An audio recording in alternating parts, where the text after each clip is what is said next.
How can we diminish our ego and the attachment we have to the self-clinging? Self-clinging, Yeah. yes. I'm thinking in this way, usually.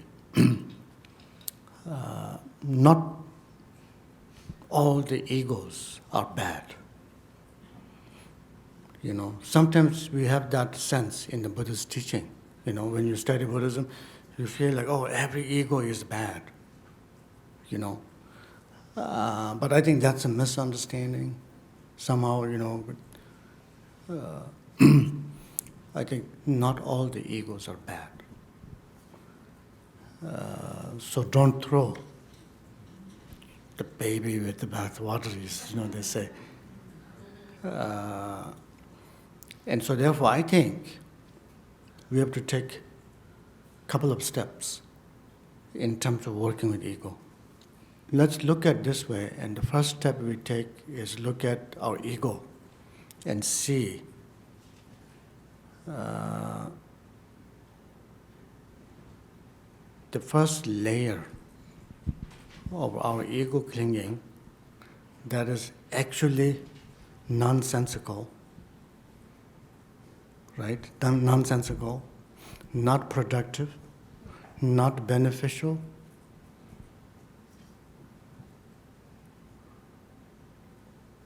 But we cling on to it by habits, by negative habits, wrong habits we have developed. And those are the ones should be in our, let go box. Put them in the let go box, and the other box you keep some, right? Yeah. So those ego, those kind of ego that we're talking about here are the ones that are exaggerated ego. If you really contemplate, you see they have never worked. They've never worked in your relationship, or they've never brought any productive result in relationship. They've never worked at the work environment and brought any productivity there. They've never worked on our spiritual path, of course, and did not bring any result of realization. And so why keep it? Not good for home, not good for work, not good for path. Why? If you start there to let go, it's also easier to let go. Easier to let go. So you can let go of that first layer of ego that is kind of like useless, nonsensical, exaggerated, non-productive. Let go of those first. Easy. You're also willing to let go of those, and then you develop a habit of letting go of your ego there first. Gradually, then we contemplate more and see how we are self-centered, and how this self-centered at the end is also not that beneficial. Someone who's totally self-centered, self-obsessed, narcissistic, someone like that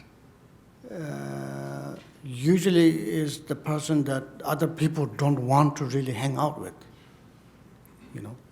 And you can see, if you can let go of that or slowly transform that, you will feel so much joy, so much happiness. Everybody will love you. When you look at the self-centricity and why we engage in such thing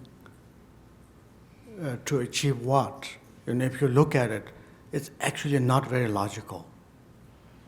It's not logical, Because the more you become self-centered and more you become, pushing for your agenda or whatever to accomplish, actually it becomes harder.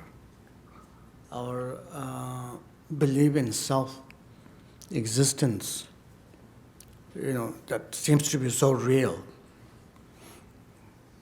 It's a little bit like the world financial system.